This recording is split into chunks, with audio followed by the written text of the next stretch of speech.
welcome to our interesting show, which promises to share stories of many inspiring speakers on board. I am Shavinder Kaur, and I'm the brand ambassador of this platform, E4G Talk Show, which is an ICT initiative, and I'm here to showcase the talents of our speakers through this wonderful, power-packed global talk show series. She is an engineer turned HR professional who has keen interest in human psychology. She is strategic HR lead with 15 plus years of experience in crafting and aligning HR strategy with business goals. Passion with compassion is her mantra. Hello and welcome and today's show Miss Gauri Das. Please welcome our guest today. Thank you so much, Shavinder. Thanks for inviting me here, and I'm looking forward to an amazing conversation this evening. So true. In fact, we are with our useful, valuable addition to the episode today. Before we start, I want my listeners to know about her great achievements. She is HR under 40, 100 under 40, top HR Mind India, TAPAI, and Economics Time Young HR Lead Top 70. She carries wealth of experience with both startups and well-established organizations. She loves high energy and growth-focused environment. She supports business leaders and individuals in driving performance and improving capabilities. She is a possibilitarian. I love this word, and supports business leaders in creating possibilities amongst chaos. LinkedIn Person of the Year 2020, she's a passionate speaker and has spoken in multinational and international forums. She is lead membership for the Professional Speakers Association of India, Mumbai chapter, PSAI. She mentors students, professionals, and guides them on being future ready. Well, that's a wonderful achievement that, Ms. Gauri. It's so great to read and understand about your achievement. She is passionate about women empowerment and is leading a circle called Leaders Lifting Leaders. Well, she loves networking and knowing people beyond their profiles brings her happiness. And therefore, she's a core committee member of Navi Mumbai LinkedIn Local. I am in conversation with Ms. Gauri. So let's begin our conversation. All right. As I said, I really want to know what is meant by possibilitarian. Yeah, and that's my favorite as well because I am a possibilitarian. So I'll ask you a question here. If I ask you what is one and one, what would be your response? One and one is two. Yeah, so it is two. But when we start looking at can, see what happens. So if you take one chewing gum and you take another chewing gum, it becomes one bigger chewing gum. It remains one. Whole. In binary system, it is 1 0. One and one is 1 0. And for Rohit, so Rohit is a student whose teacher is teaching him addition. And she tells him, Rohit, one and one is two. And Rohit says, fine. Then she thinks of checking back and she asks him, Rohit, if I give you one banana and I give you another banana, how many bananas will you have? And Rohit says, two. Perfect. Then she thinks, let me check one more time if he's actually, it was just a guess, but he has understood the concept. And this time she asked him, Rohit, if I give you one apple and I give you another apple, how many apples will you have? And Rohit says, I will have 3 apples. 3. No, 1 and 1 is 2. But 1 and 1 can be 3 because Rohit is having another apple in his bag. So that is movement from is to can, and that is how you become a possibilitarian. So this is about creating more can be's rather than sticking to what is there. Beautifully explained. I'm sure all of us will answer one and one is two, but you have amazing explanation for that. And most of the time we overlook this aspect. We have so much in store and we do not realize that yes, there are so many other possibilities in life that why not encash it. It's basically taming of your mind, what I feel. Absolutely. It's how your mind tames in a situation and then you look forward. So, moving on with the conversation, we generally talk about management, this management, that management, but there is a beautiful term called change management. So, what is that you would like to share with us on change management? Yeah, so my philosophy is change is the name of the game, and being possibilitarian is the only winning strategy. Because change is not going to go anywhere, and COVID has only accelerated the pace of change. What we were envisioning 5 years down the line has come to us overnight, right? So you have to take care of whatever changes are happening and go along with them. So you rightly said, Shavinder, that it's about how your mind is looking at things, and that is my first way of dealing with change. So change is nasty. Change is not acceptable to us because we have a fear of failure. So there is this Dr. Carol Dweck who talks about growth mindset and fixed mindset. Now, people with growth mindset have this thought process that talent is not limited and they have power of yet. So a school in Chicago rates you if you appear for an exam for them and you don't clear it, they will say not yet. That is the name of the grade. The name of the grade is not fail, because once you label somebody as fail, it's over, right? But when you say not yet, it means you don't know it as yet, but you will be able to manage it. So when change comes, you have to first have this growth mindset. Okay, I don't understand it as yet, but I would be able to go through it very soon. So that is number one thing about change management. Second is adaptability. Now, adaptability, when my generation or I joined the workforce, the most important quotient was intelligent quotient. And intelligent quotient IQ would decide whether you will succeed or you will fail. After some time, it converted to EQ, emotional quotient. We are all talk about emotional intelligence, and during COVID, it is even much more. But today, the name of the quotient is adaptability quotient, and it is all about how do you get bogged down by the life's challenges when there is a change coming in, or you fight back and you come back and you have that flexibility to go through those changes. So adaptability, flexibility helps us because we don't think that we are a victim. We think that, okay, this is happening and I can still go across it. So second thing is that about change management, that you have to have this adaptability mindset, flexibility mindset. And third thing is learning agility.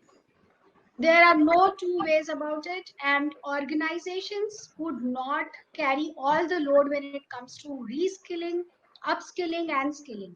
We have to take our own share also. My case, like you said, I love human psychology. So after 13 years of my experience, I did my post graduation in psychology. Just 6 months ago, I did a certification in design thinking because learning agility is crucial. Everything, every day, things are changing. I am HR professional and I don't hire people for the skills for which I was hiring them 3 years ago. So these are the three things when it comes to managing change. Yes, what you mentioned is very true. I think change is constant, and we have to deal with that. And with change being constant, got to be adaptable with it. So that's how things are. It's a chain reaction. So we all we have to understand how we can change ourselves for a better environment. Uh, Anything that exists now may not even exist after 5 years. Any profession, even for that matter, we are talking. So definitely, one thing that you got to be is that keep learning, keep changing where it is required for your own benefit, and of course, for the contribution to your organization, society, and for the nation. That's beautiful. What are the three top things that that you already mentioned? That was that change and adaptability. So, any live examples can you just tell me with that? How a person can cope with a change. What kind of stress a person can cope with that? Yeah, so I think when change comes, the first thing is why me? That is the first thought process. And why is it happening? I mean, I didn't ask for it, but it's still happening to me. So it's a change in technology. Or let's take very simple example. When COVID hit, we did not know, I did not know how to speak virtually, how to use Zoom. I had never used it before because there was no requirement. Everything was happening face to face, and I would attend those events physically. But here I was, and I realized that there were two set of people. One who was extremely adaptable, very quickly they could embrace the change and they could go along with it. And there were other set of people. I have my friends, some trainers, coaches, who could not adapt, and they waited for 6 months that okay, this crisis will get over and we will be back to classrooms. That didn't happen so far. So that is the situation. When you face a change, you have the first question, why is it happening? I don't want to change. Now my own daughter, when it started and she had to start e-learning, her grade dropped because she was not finding it very kind of entertaining. The way they go to school and they have a lot of entertainment fun along with learning, it was the element was missing here, and her grades dropped. But next quarter, she did very well because she could adapt to that change. Adapt. Same thing happened with me also. Now I can speak and I know how much face is visible and how I have to take care of my head and how my voice will be reaching you. So now I understand these things. So this is first stage. Second stage is when change is happening and we know that it has to happen. There is no other possibility. We should look at gratitude. Whatever we are having today. So we know how many people were not having 3 meals a day when COVID struck, and so many of us were helping others. So instead of thinking that I have to move to this online system or this virtual system, or I have so much responsibility, I have to take care of household work. There's so much happening at work also, and why did it happen? Think that you are so lucky that you have a job or you have a shelter or you have 3 meals a day. That is second thing. And third thing to fight with change and manage it is to ask yourself about self compassion. Because when we don't accept anything, there's a lot of conflict within, and that conflict is not good for us. So the question to ask is, am I hurting myself or am I helping myself? And if you think that your behavior is hurting you, you have to change.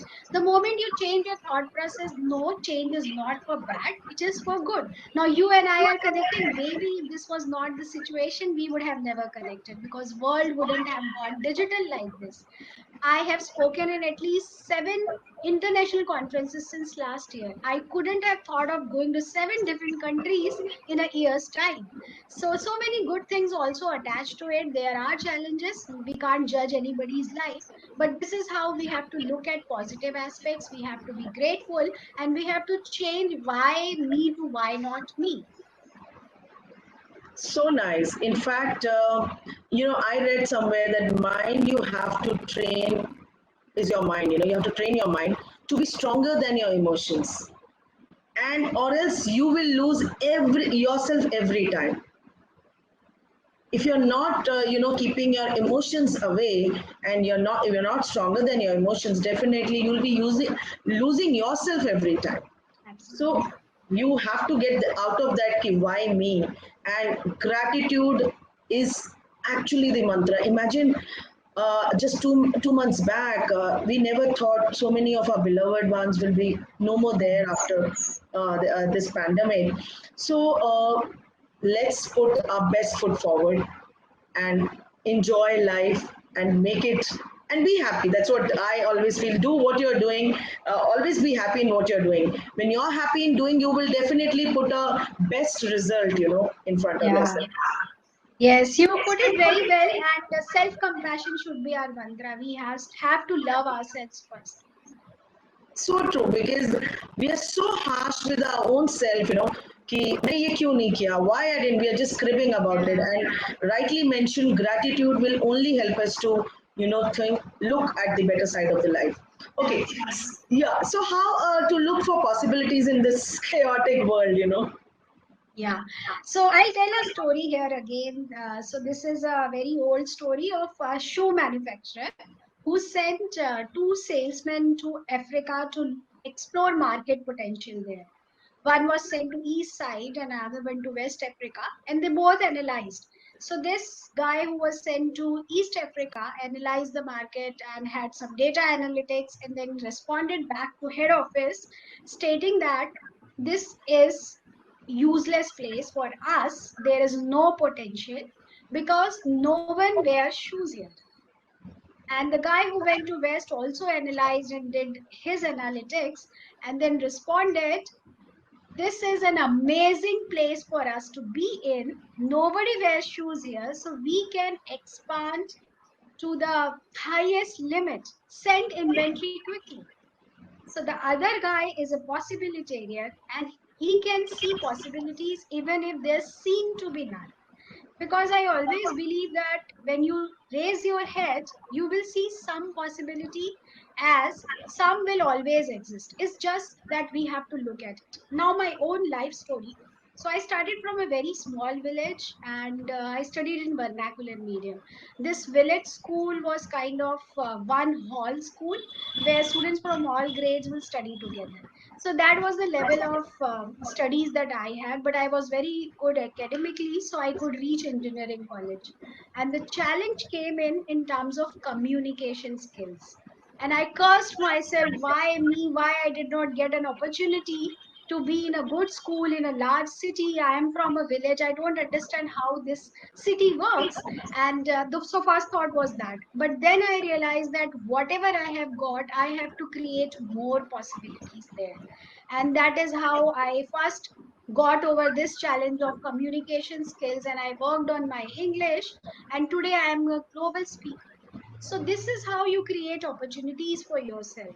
Then I wanted to go for management, because engineering and medical was what people used to do if they were good, and even their parents would want them to become either engineer or medical. In those times there were no more professions. I mean, a podcasting was not a profession at that point of time. So I was good in maths and we decided I will go for it. But by the time I reached third year, I decided that I don't want to pursue it any further. I am a people's person and I would be happier in management and especially in HR. So with that thought process, I appeared for my entrance exam for MBA and got good rank also. But life had some other plans for me, and before I could go to college, I got married and I went to Guwahati, Northeast. Now, Northeast is not a place to start your career from. So the kind of advices I got from people, your career is over, because people leave Northeast and come to larger cities to make a career, and you think you will make a career there, you will not even get a job. Again, the possibilitarian in me came forward and said, let's try, kuch to ho jayega. And I kept on trying, and I did start my career from there, that to in HR. So that's how things continue to change. Then I went to some other place and then came to Mumbai and went on a maternity break. Coming back from maternity break and back to having a nuclear family, it was getting challenging. 13 rejections is what I got, but after each rejection, I used to think maybe I would never make it. Again, the possibilitarian in me kept telling me, no, it will happen. You have to try, and you have to try in the right frame of mind with right skill set. And yes, I am here today. So this is how the story of possibility is for me.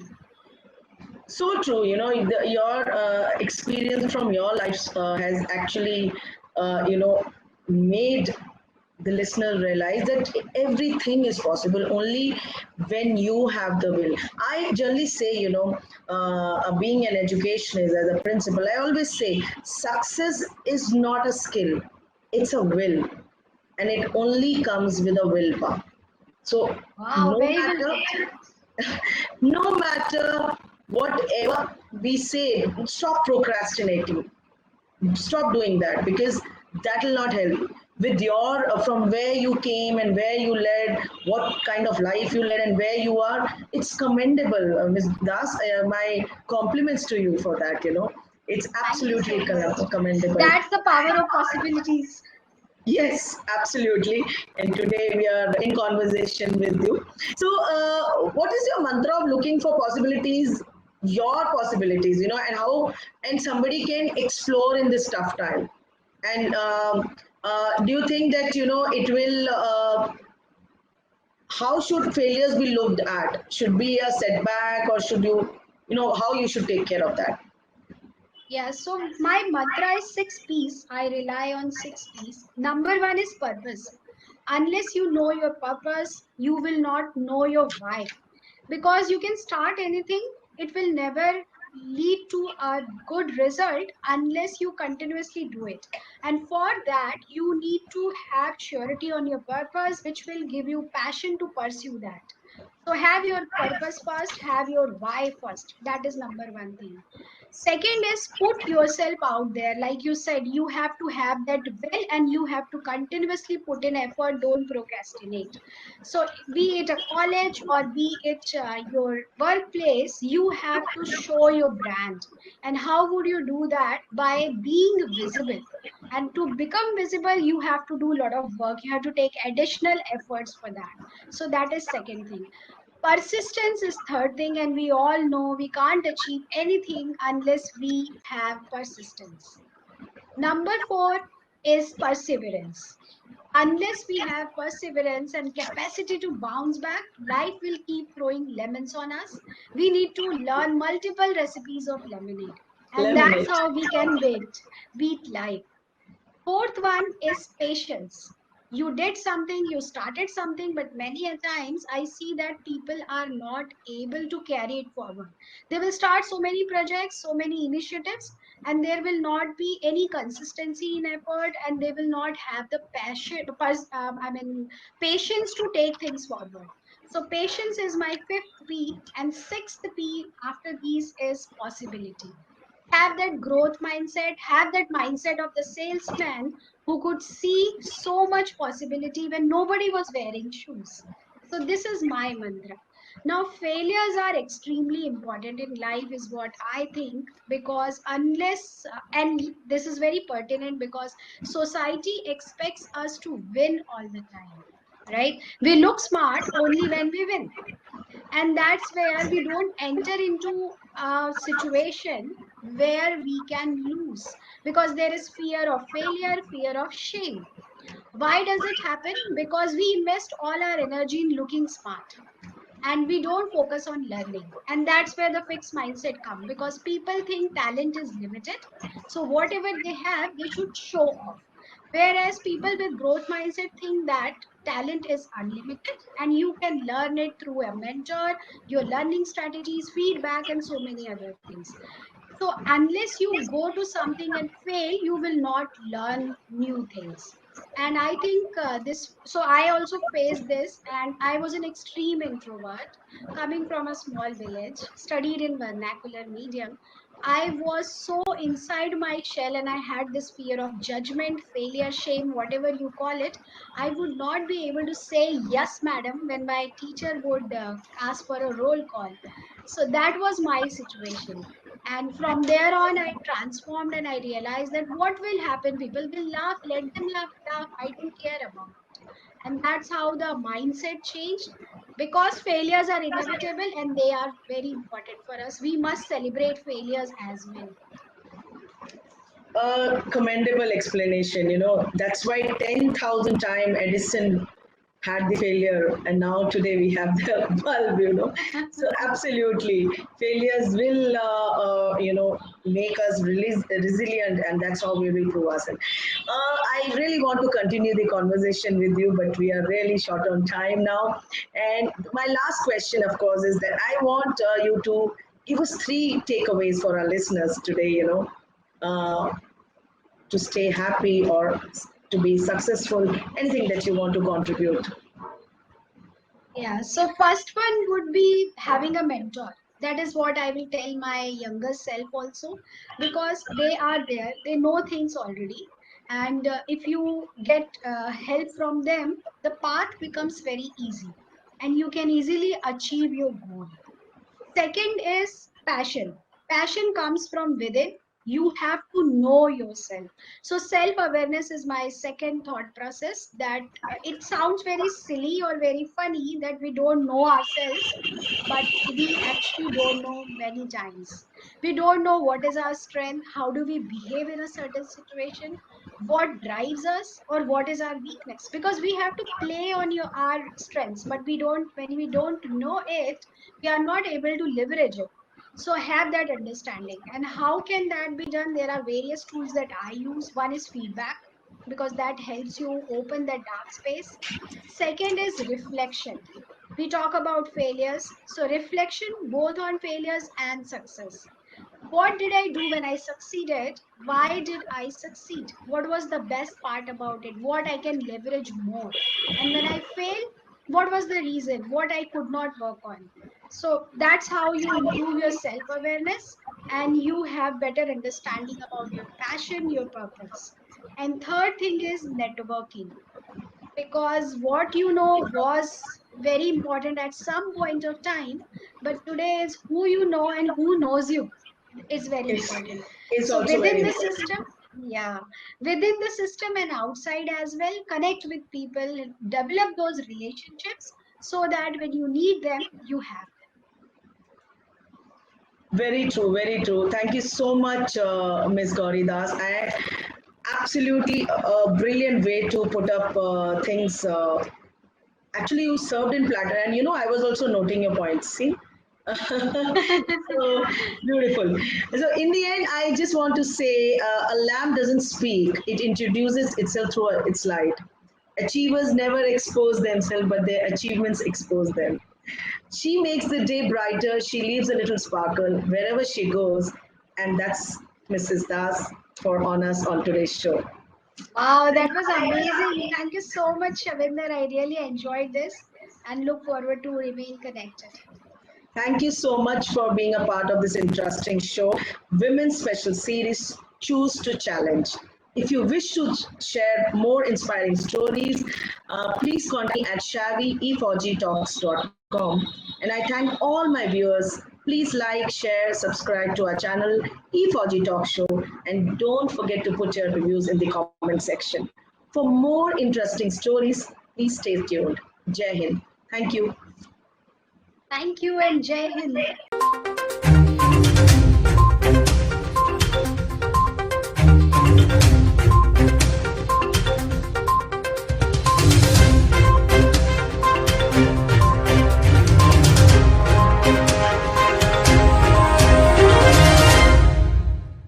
E4D Talks is brought to you by ISECI, Indian Ex-Defence Service Employees Chamber of Commerce and Industries.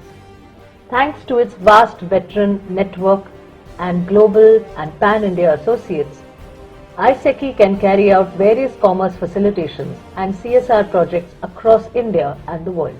Some of ISECI's core capability areas are Skill India, Atmanirbhar Bharat, Digital India, any ex-serviceman welfare or job program, Swachh Bharat Abhiyan related projects, telemedicine and healthcare training and job scheme, Save Water scheme, defense industry SME, MSME cluster and hub development, maritime training and inland water training with job facilitation, Canada study, job and permanent residency opportunity, e-commerce, Andaman and Nicobar commerce opportunities. ISECI's global reach includes countries like Indonesia, Slovakia, Canada, Nepal, Singapore, Rwanda, USA, UK. Above all, it is ISECI's effort to create a veterans brand made by the veterans, for the veterans and made up of the veterans. Every Indian's support is invaluable in this journey. ISECI is a registered society for ex-servicemen's welfare and envisions that every veteran should be a part of India's economic growth story. It is the aim of ISECI to create an enabling commerce platform that will empower and synergize the veterans' talent pool. This is possible only with the support of entrepreneurs, businesses and consultants from civil society. All proceeds, if any, are utilized for the welfare of ex-servicemen and for public charity.